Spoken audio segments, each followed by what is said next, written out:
Hello, hello. Welcome, everyone, to our second session of ShortFest Forum. Give it a huge round of applause, please.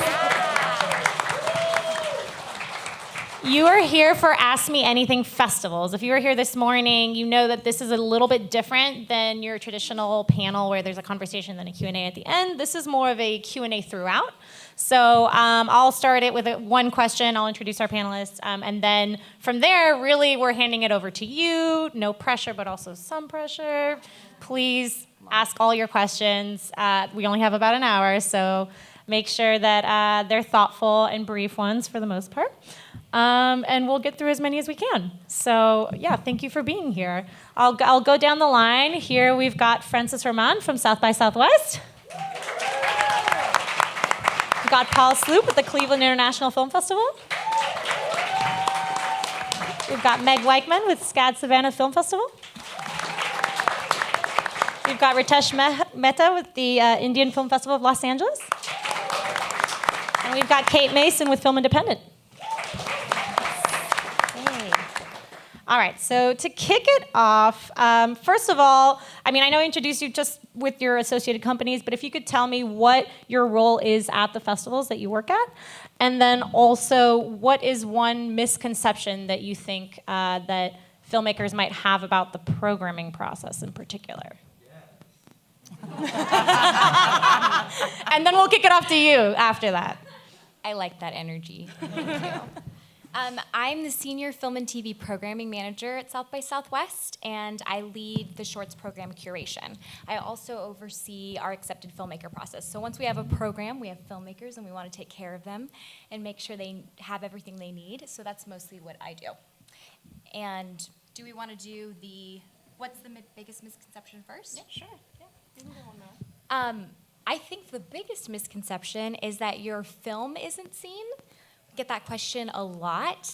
I think one of the things that we pride ourselves the most at South by Southwest, and I think film festivals in general, is that everything is given full consideration. And what that means is that at the minimum, your project is seen by at least 2 to 3 different people, and usually more, especially if we really love something, or if there's divisiveness where one person's like, this is not for me, and the other person's like, I love this even more.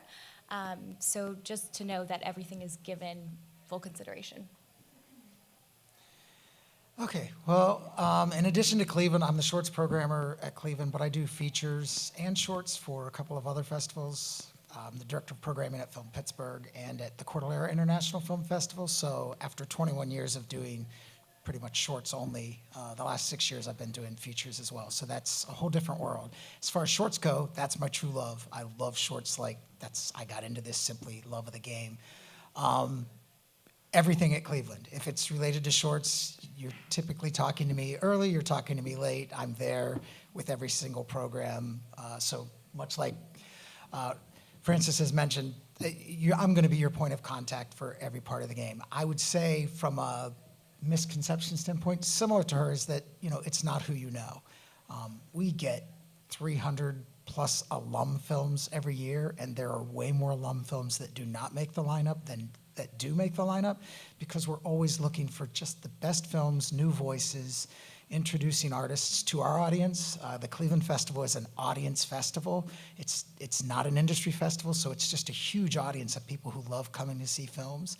And over the 21 years I've been there, great story is that 2 years ago was our first year back in person, and attendance, like most festivals, was significantly down, except for shorts, which was off by 7% from previous years. And so when we reduced our overall footprint this year in programming, what we did not reduce was shorts, because our artistic director's like, yeah, I'm not taking anything from you, your people showed up. So we've cultivated a real, like myself, fan base for short films. They love coming to the shorts programs, and actually it's a little easier now because we are not competing with quite as many features every round that we used to in Cleveland. So this year attendance was off the charts. We were back in force. So that would be the misconception. It's not who you know. It really is how good your film is. Hi, I'm Meg. I'm the artistic manager at the SCAD Savannah Film Festival. And so part of that, I'm like the lead programmer for the festival, and that ranges from galas and all that, but I'm also very involved in the competition series. And so I would also be your point of contact for everything for our competition submissions, looking at your films, booking your trial, sending your submission, your acceptance, all communications, booking your travel, kind of from top to bottom. And then a misconception I think we have is that when we send, particularly in the case of rejections, and we say something like, we really hope to see your next film, or we look forward to seeing your next work, we really do mean it. A lot of times, there's minute reasons, something doesn't make the cut, or, physical limitations and factors, so you just never really know. So if we say it, we mean it. Hello, everyone. Thanks, Hannah, for organizing this amazing panel. Very happy to be here. I'm Ritesh, the co-director of programming at the Indian Film Festival of Los Angeles, also known as IFLA. In the past, I've been an associate programmer at AFI Fest and also in the larger programming teams at Outfest, and programmed twice for the Los Angeles Greek Film Festival as well. In terms of misconceptions, kind of to build off on that, I feel like there's a lot of passion in programming teams, which it's behind closed doors, but it's also I feel like if you meet us at the festival, we can hopefully exude the energy that we had when we were talking about your films. But to kind of build on the point of decline and rejection, I like to use the word decline. There's also a lot of decline within the programming team, because when we're fighting for films and depending on the hierarchy of the team itself, we experience decline when our fellow team members don't push the films that we want to be in the festival forward. So know that we also feel a little bit of the burn sometimes, and we remember those films extra hard. And the next time we're looking at, sometimes with our year-round programming, we can compensate for that. At IFLA, we started year-round programming. This year, and just today, we launched a virtual festival of 6 shorts, 1 feature, which consists of films that really almost made the cut for various reasons we could not program. So we do take it forward, we do track your films, we do track your careers, and very, very interested in your work. Hi, I'm Kate Mason. I'm a programming and events associate at Film Independent, where I focus on our public events and our membership events. So we program lots of films for our members and the public to come see, and then we also put on some fun, weird events like live reads. And then I also am a programmer at New Orleans Film Festival, where I've been programming for about 8 years. I've also been a theater manager there, a production manager. I've worked at a lot of film festivals doing box office, volunteer coordinating, every kind of job you can do I've done. I'm host at a lot of different film festivals. And I was trying to pick the misconception. I think I'll go with that it has to be the most dramatic thing that can happen is the thing that should happen in your film. We get tons and tons and tons of shorts about suicide and abuse and so many traumatic things, and that's great. I'm happy to see those, plenty of the time, but I think that sometimes people kind of strong arm something like that into their story because they want to make sure that it grabs someone, and it's really your original voice and take that I find that at New Orleans especially we're the most interested in. Those are amazing answers. Now let's have some amazing questions. Who wants to be the brave soul to kick it off? All right. Got 2 over here, yeah. Why don't you pass the mic afterwards? Yeah. Hi, I'm Monique Sorgan. My question is, can you each describe a fill-in-the-blank film is to kind of give a sense of how you would describe, let's say, the brand, for lack of a better term, of what kinds of films you look for at your festival. And also, just because I am a comedy filmmaker, if you can add a sidebar about specifically in the comedy world as well. I'll go. Yeah, Go first. I'll start first. So for South by Southwest, we truly, I know it sounds cliche, but we program what we love. So there isn't a specific type of film that we're looking for. But if I have to put it in one phrase, it's like we watch so many shorts. Like I might watch like 10 hours of shorts in a day. So if I'm watching this many shorts, like what is resonating with me isn't necessarily something that's like the most technically well made or has the best production value. It's what makes me feel something. So like if it makes me laugh or cry or feel surprised or scared, I'm like, whoa, that's sticking with me. And if that's sticking with me, that's what's really standing out. So I think it's mostly like stories that we haven't seen before, or if they are stories that we've seen before, they're told in a different way. I always like to tell filmmakers that we consider the best shorts tight and right. As tight as you can possibly make it, time-wise, and right on your through line. It's a short film. It's not long exposition like in a feature.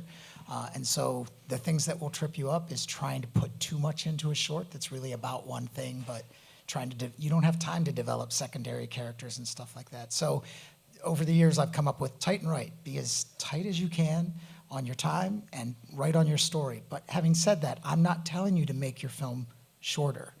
Just make it exactly the right film for yours. We play lots of 30-minute shorts in Cleveland. This year, I love a 7-film program. That's my favorite because I love to have a middle, 3 before, 1 in the middle. This year we had 2 7-film programs because overall this year, the films we loved the most were longer on average, by about 3 minutes longer on average, because I track that every year. So just be tight and right, and it doesn't matter what type of film.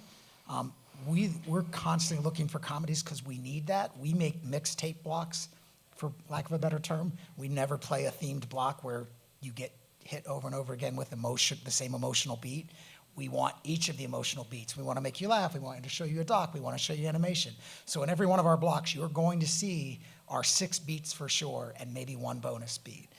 So we're just looking for the best in each of those categories that are tight and right and really speak to someone on our team. I love what both of you have already said, and echoing what Francis said, one of the fun things I like about our festival is the first people that look at our festival are students at SCAD. And so when their initial feedback comes in, a lot of the time they really focus on technical stuff. And I always have to beat it into them that, like, no, they're trying to, like, analyze the sound design. And I'm like, no, what you feel.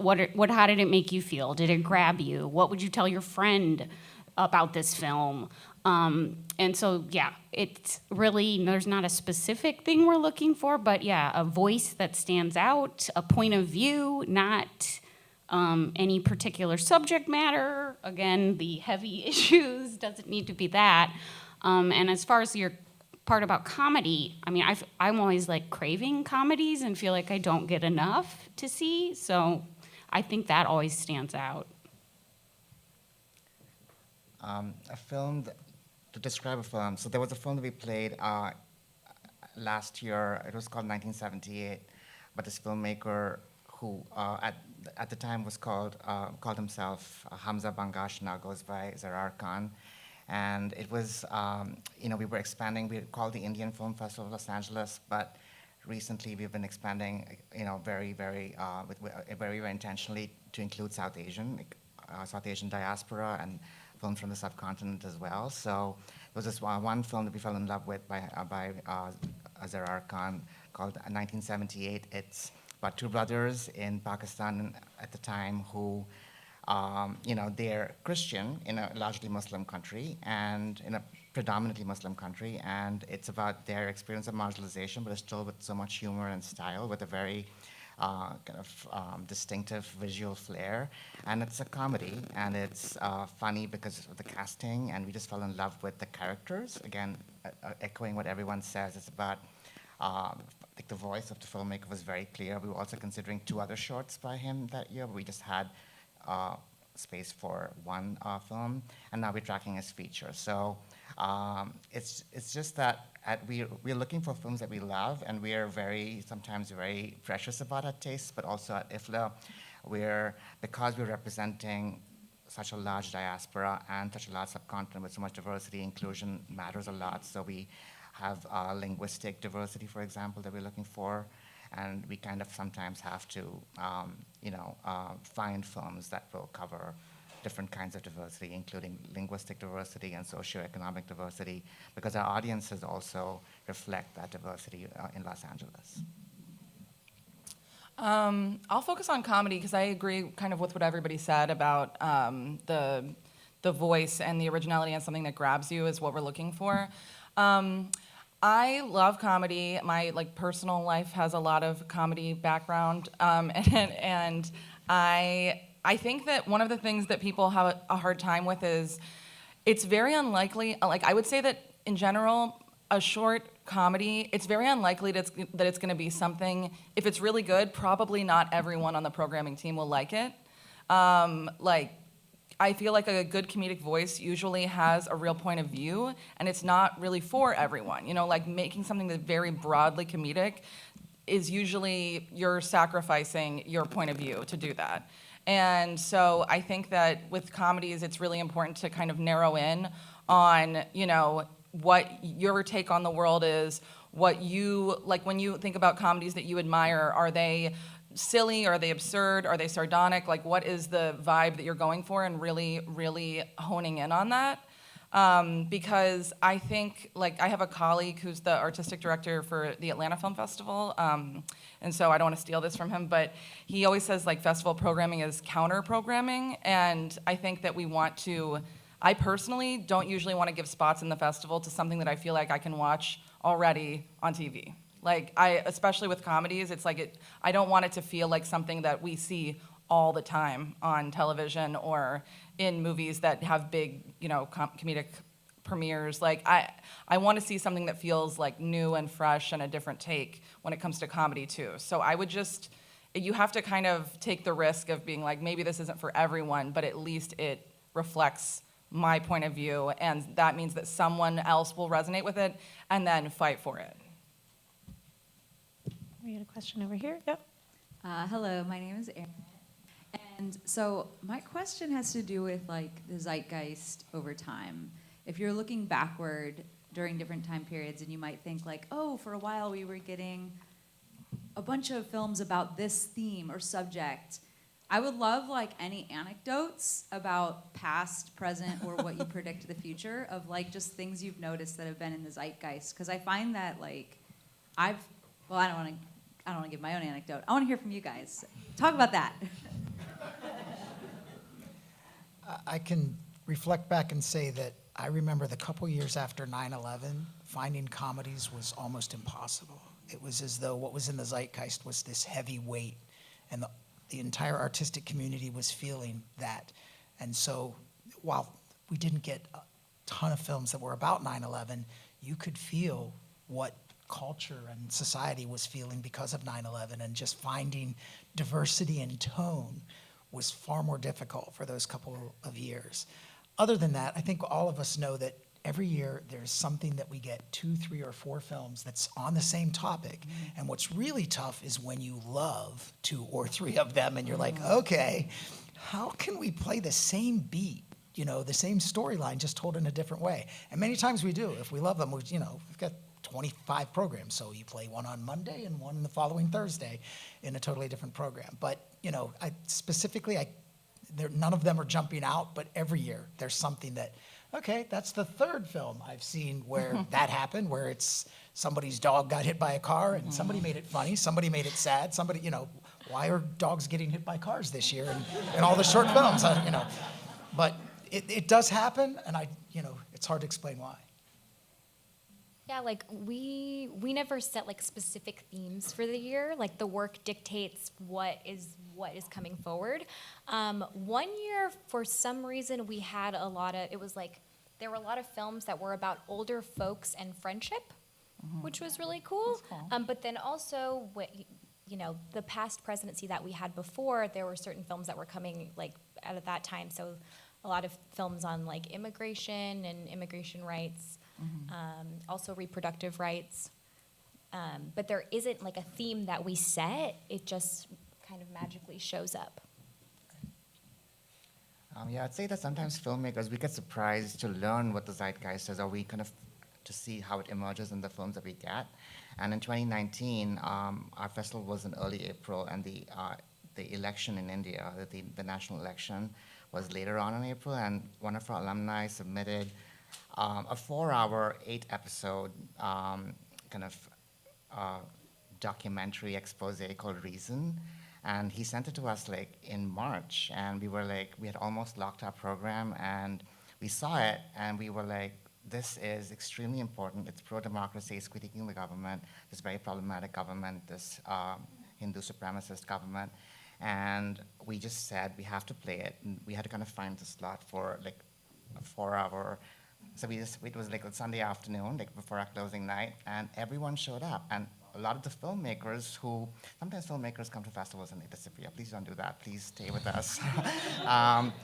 Everyone came because they really respected the filmmaker and were very curious about it. It also felt like a very poignant moment because it felt like we were doing some kind of advocacy. We were also worried about who might show up at the screening because of the sensitive nature of the content, but it was very well appreciated, and I think it was a world premiere, if I recall correctly. So the election went the way it did, but we were happy that we showed that film.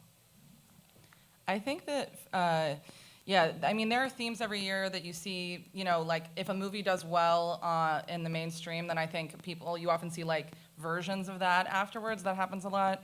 But I think the evergreen trope of all short films for the entire time I've been programming them is a childhood, like a child that has a moment where they are confronted with something too mature, and then they must grow up or be traumatized by that or whatever. And if that is your film, don't feel bad, because it's like extremely common, and there are many good ones. Many, many good ones, but that is something I have never stopped seeing. Like they're in the woods and then they see their friend like getting, or there's a dead animal and they're like, mortality. Like, that happens a lot. So if you do that, just try to make it stand out. I think that plays to all the stories have really been told, some versions. So you need to really bring your unique voice to so that we forget that we've seen this story before, because we're seeing it through your eyes instead of the same eyes we've already seen it through. And I'll just really quickly add, I work at Sundance year-round, and I feel like we've seen a lot of genre kind of traveling outside of only a niche audience. So that's something that I've been really excited about the last couple of years, at least, like genre that's sort of making its way into like dramas and sort of these different places where I feel like, and my theory is that it had started to happen a lot more after Get Out, but I think it's something that's just been growing a lot, and so that's been cool to see. Maybe come over here. Yeah. Do we have a mic over here? Yeah. Just to move around. Thank you. Hey, my name is Mark Spaker. I'm a filmmaker. I've got a film in the festival here.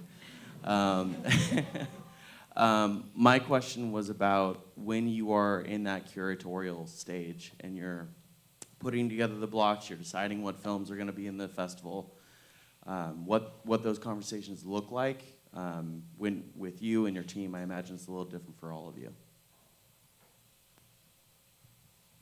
I never mind sharing this because it also helps understand why some really good films don't make it.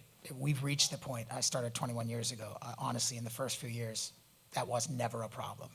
I think when things became digital and it became more cost-effective, affordable to make a film, all of a sudden, films kept getting better and better and more and more. And now, we have just as many that we love that we don't get to program that we do, and that's the truth. So much so that I send out lists to my fellow colleagues of the films that didn't make it, hoping that somebody else sees it and moves it to the upper half of their 150 films they're going to play.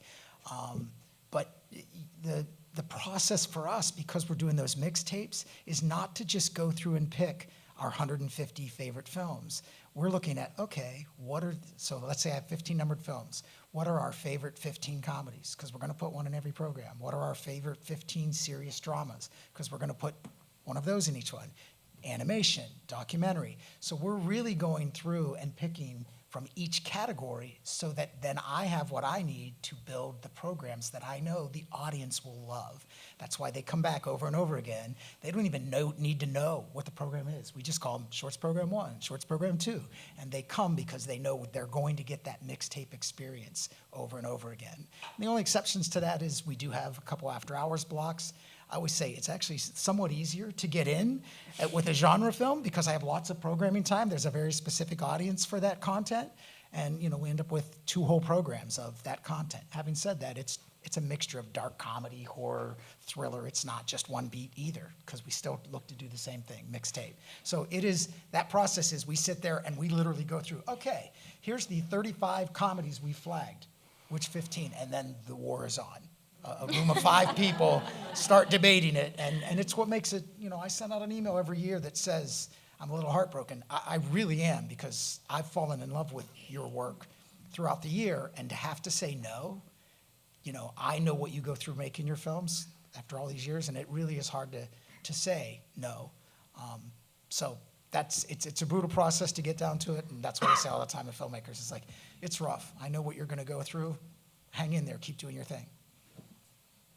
I would also say that just from like a very practical standpoint, we get about like 6,000 submissions, and less than 1%, or maybe right at 1%, of the shorts we are able to program, right? Just because we have a limited amount of screenings and only so many shorts can fit in a program. And so from like a very practical standpoint, there is a lot that we love, and like we really in our programming meetings, like we battle it out. Because there'll be some that it's like overlap, like, yes, we all absolutely love this, or it's somebody's favorite. And it's really about like what works in the programs that we're already building.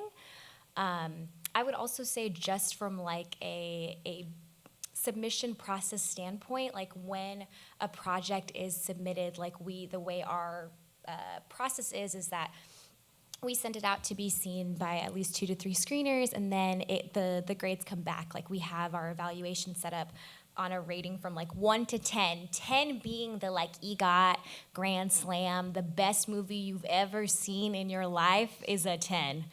And when that happens, it's like wow. But also like based on that, people would be like, oh, I love this film, more people should see it, and certain films start like popping up to the top of the submission group, right? And then some things we know like aren't going to work, and the way we work is we notify as soon as we know, right? Because if we know that your project isn't going to work for our festival or isn't going to be programmed this year, we want you to take advantage and go ahead and hop on the other opportunity that's presenting itself. Maybe we can come to the front over here. We've got a couple.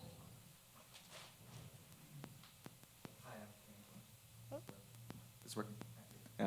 I'm just curious for submission process. What's the pros and cons of submitting on an early bird deadline, regular, and last? I've talked to a programmer at Vancouver International Film Festival, and even though the submission is not until like August, they're saying that you're starting the program like as early as today. So every festival is different, but for South by specifically, like especially with the shorts, we don't program until we've seen everything, right? So we have our meetings towards the end of our submission process. So our submissions open August 1st, they close on August 3rd. And as soon as submissions open, we start watching.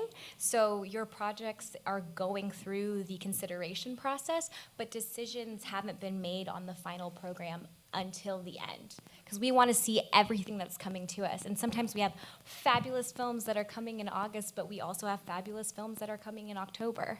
So nothing has been preset or scheduled or programmed by then. Same for Cleveland. Actually, all 3 festivals are great. We don't select anything until we've seen everything and we can discuss everything intelligently. And I've tracked for Cleveland, because Cleveland's the one that has the broadest period of time, that we're going to open July 1st and not program till February. So we'll be open for 6 months. And every year it's plus or minus 3% off what would be if they were spread out equally. And it's you guessing which one, because we always say, like, here's the 2 things. If you're early and we fall in love with it, you hold on to that. It's like you're protecting a baby you found early, right? On the other end is if you see something that blows you away at the very end, it's fresh in your mind.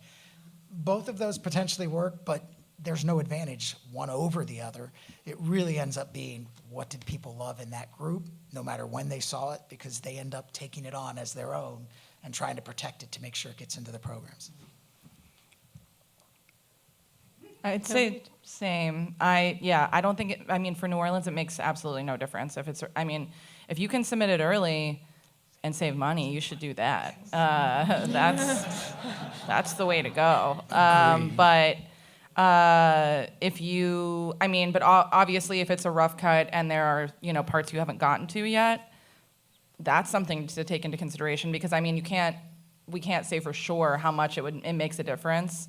If you've got the final sound mix, things like that most of the time I don't think make a huge difference, but music, graphics, things like that can. So that's the only, I think, thing you have to try to walk the line of is like saving money versus making sure that it's totally done.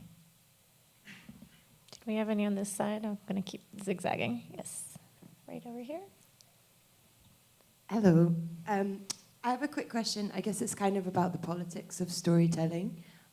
Do you consider, or is it relevant, or do you sort of blindly assess whether someone has the right to tell that story and what their personal connection to the subject matter might be?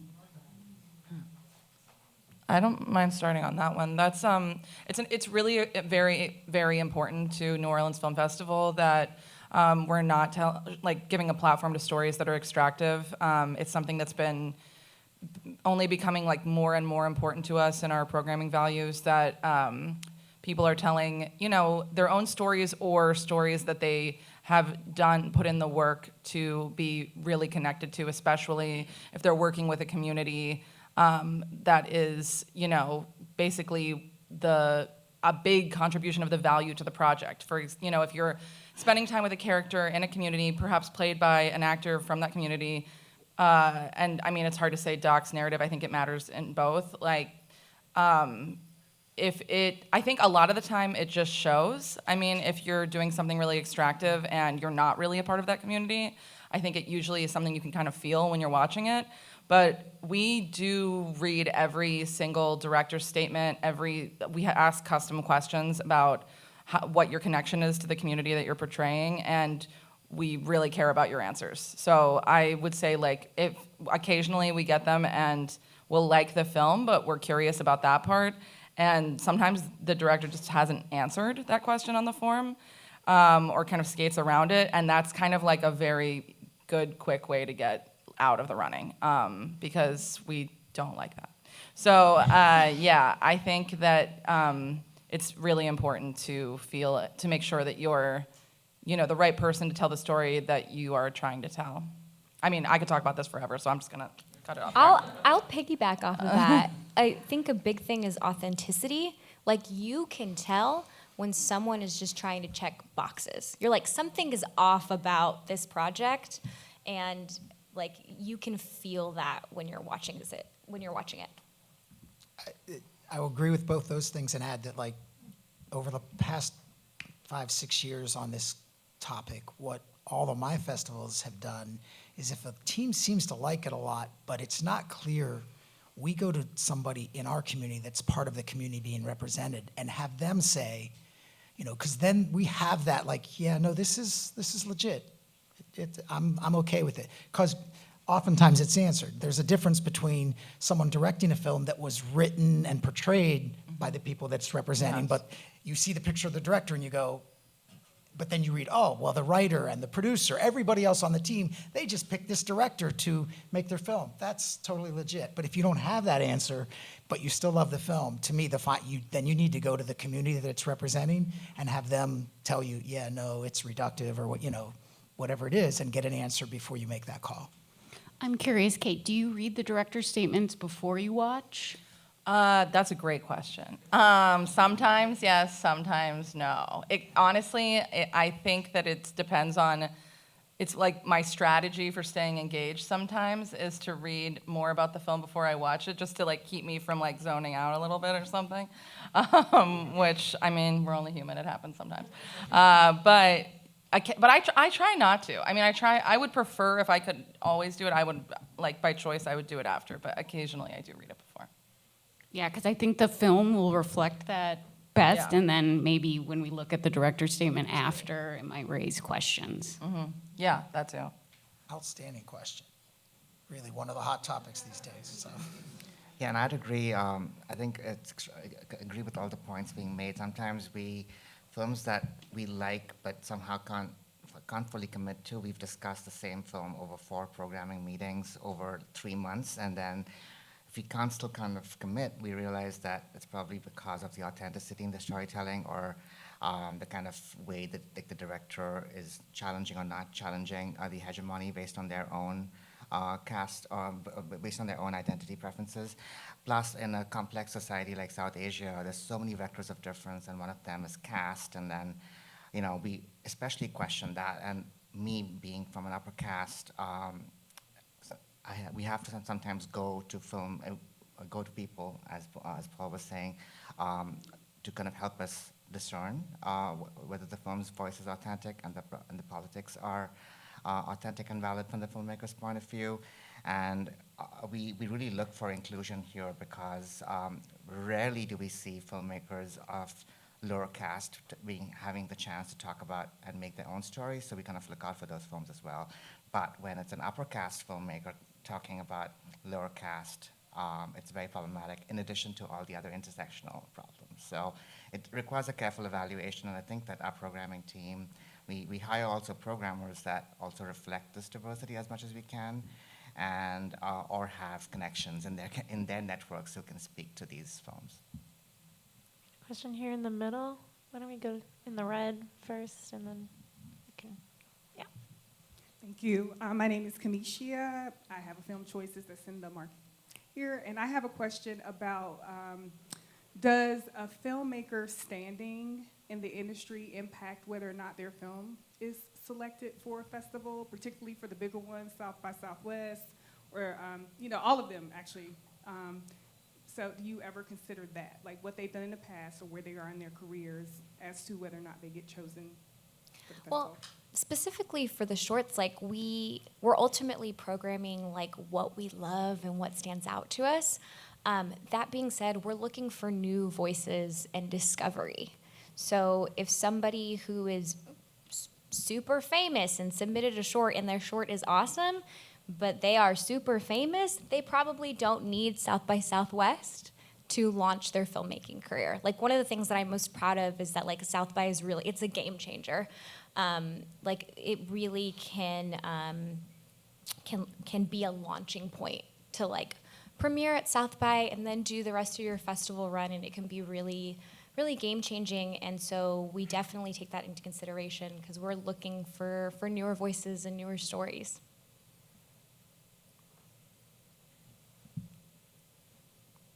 I agree with shorts. with shorts in particular, like it might make an impact with a feature, depending, probably not if they're super established, but if like it's the second film from a voice that everybody loved the first one, they're gonna give it a special look before we turn it down.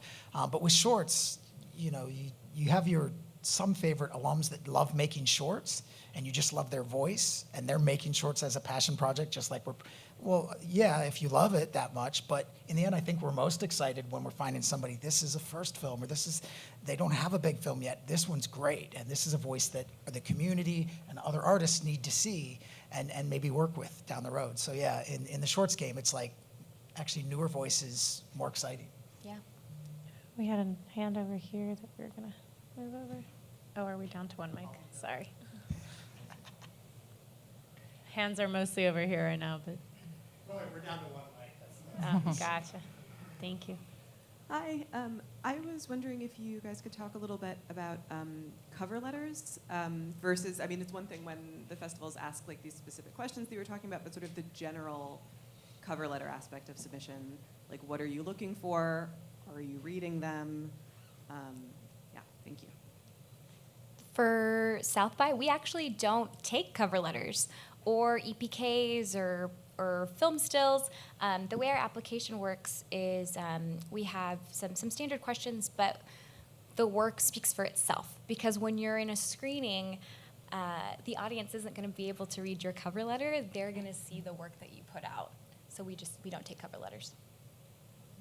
I do get cover letters and I do read them, and I'd say the one thing I like to flag is if you're sending out a form letter and it's very clear, like you merged the data and the font is different, I will kind of discount that and kind of a negative check mark. And so if you are going to send something, I would personalize it, tailor it to the festival. I think that's very important. You know, we do read them and appreciate hearing from them, and then at that time, I would also take that as not as an invitation to an open, ongoing conversation with the programmer. Like I don't need every single update then on your journey, but I'm happy for you. Like I love it, but I just at a certain point it becomes just another email and you're in a programmer's inbox, and it kind of frustrates.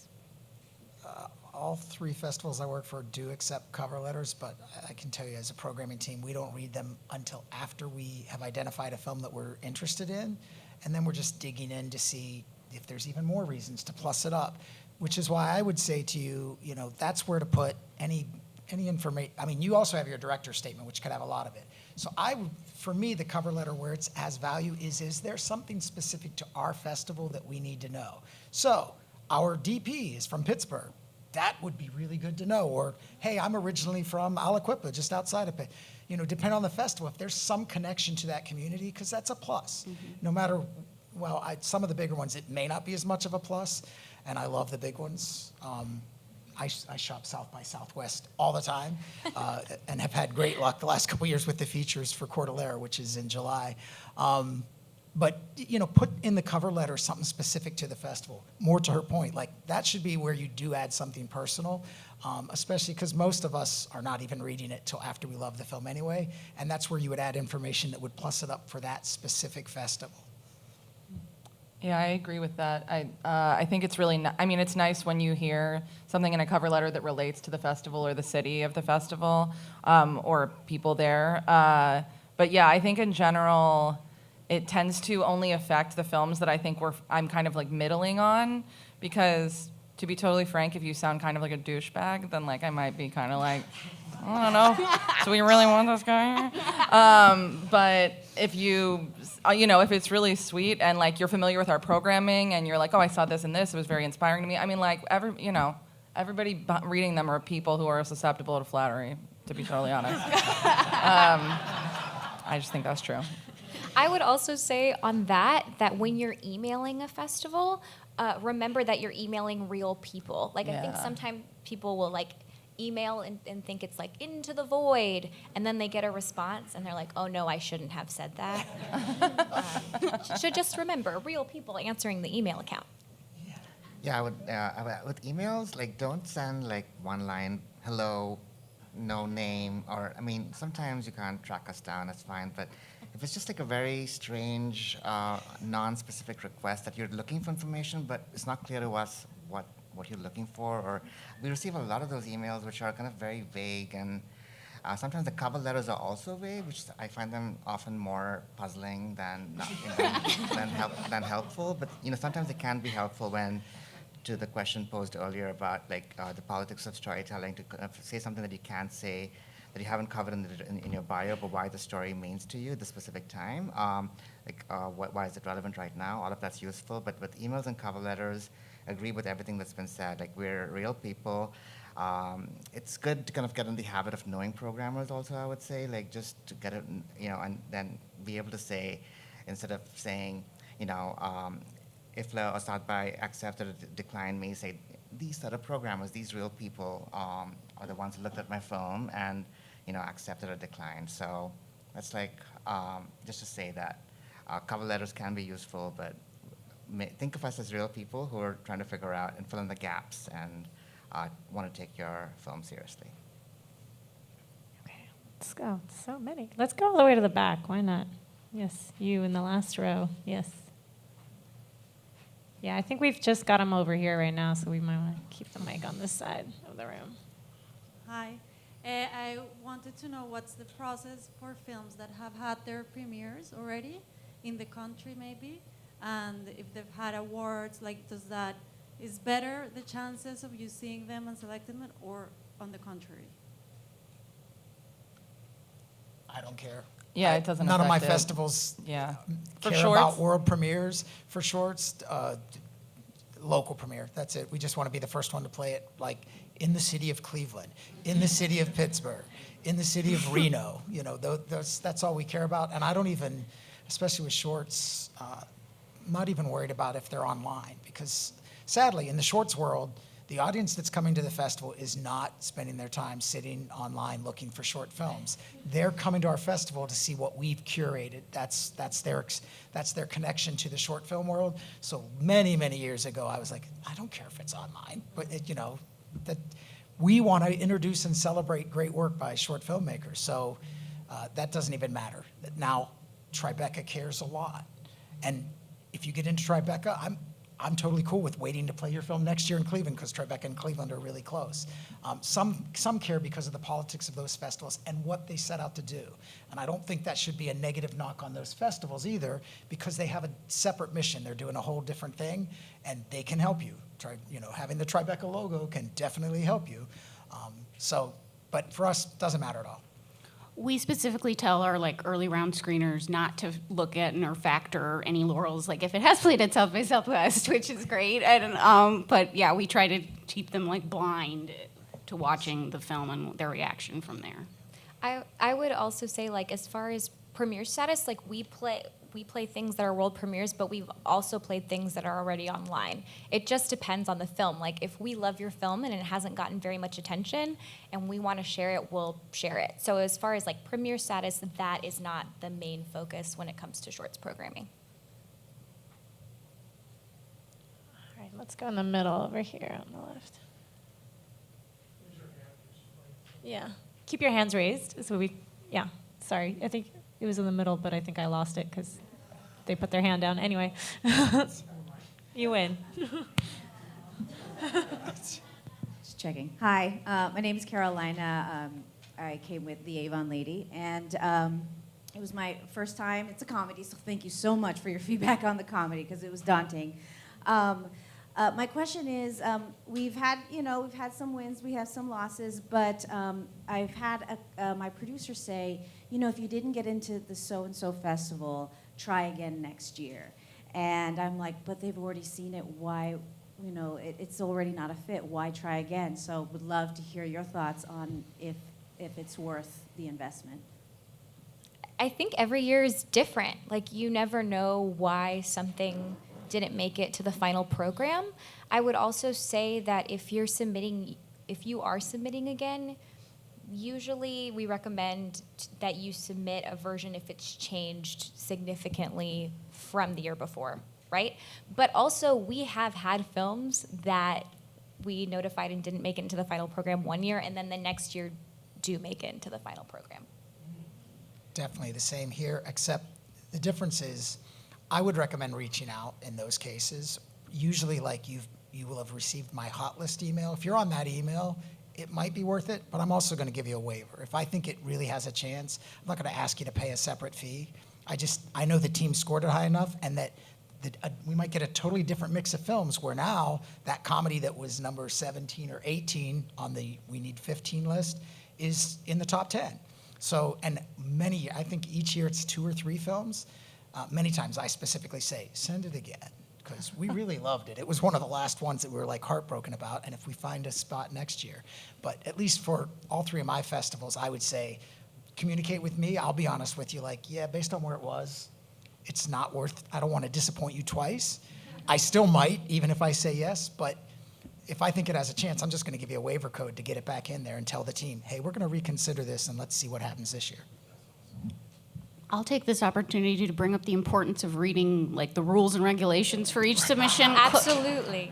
Carefully. So for instance, we have a date, it has to be completed after an X date each year. So depending on, maybe you could apply again, but other times, depending on when you finish it, it wouldn't even meet the rules and regulations. So read those carefully. Yeah, I would agree. I would say that it depends on the festival. We get about 200 to 250 shorts, and we only program 10. So we kind of remember everything that we've seen the previous year. And we usually don't take in the same film again unless it's completely changed or quite different. So is reach out to us and tell us your case for sending it again. But we will definitely track your films, your future films. With the same film, at least for our festival, it hasn't happened so far. Yeah, I would say, I mean, I think that the rate that I've seen that actually pan out and the person gets into the festival the second time is extremely low. Like, I honestly would say that if you can get a waiver, if it's not going to cost you money, and I do agree with Paul about reaching out, sure. But I mean, I don't know. With New Orleans, I would say, yeah, reach out and see if you can get a waiver, and if not, or you can get some feedback. But yeah, with features, it's different because sometimes they change so much. But with a short, I would say, I hate the idea of people spending money for something that, they shouldn't. That sucks. I would also say in general, don't be afraid to reach out to whatever email account it is. Like for us, it's filmfest@southbysouthwest.com, but we are answering that email account every day. So if you have a question, going back to premiere status, if you want to have your world premiere at South by Southwest, you can also let us know, hey, I've been invited to this festival, and I really want to know, where my film stands. It doesn't mean we can necessarily make a decision sooner, but at least we know, and if we do know what is happening, we will let you know, and it's okay, go take that opportunity. Any more questions? Okay, we've got hands over here. Let's go in the middle, and then we'll come back down. Yeah. Hi. So going to festivals in the last few years, I feel like we're seeing a lot more shorts that already have distribution. You'll go to one shorts block and it'll be a Netflix short, a POV doc, New York Times op doc, and I'm just curious how that factors into your deliberations, and also if you have any advice for filmmakers on how to navigate that sort of shift that's happening. I feel like I say boo to that mostly.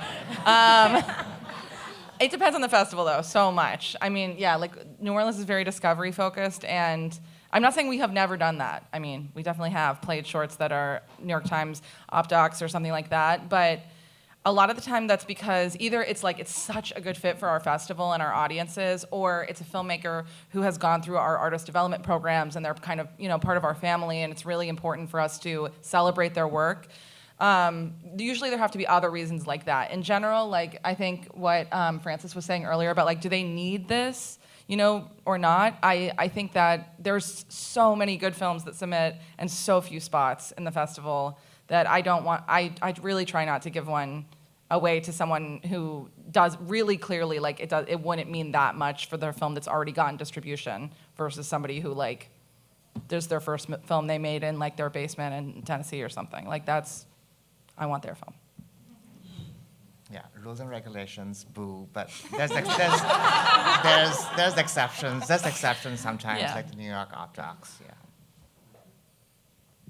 All right, we got a hand over here. Yep. Thank you guys for being here. I'm very excited. My name is O'Shea Miles. I am a writer, director, producer. I also work for USC School of Cinematic Arts, and I have questions regarding for students. How do we, hi Paul, how do we, when I'm talking to the students about submitting to festivals, they always are asking me, should I submit in the student category? First of all, not all festivals have a student category, that's one, which I guess that's a discussion later. Or should I submit in the regular category? And the thing is, I know their limitations, I know what they're struggling with, so some students are a little bit at a disadvantage, but also because of that, I've also seen phenomenal work from new artists that end up, going to the sky. So that's my first question. And my other one, how important is attendance?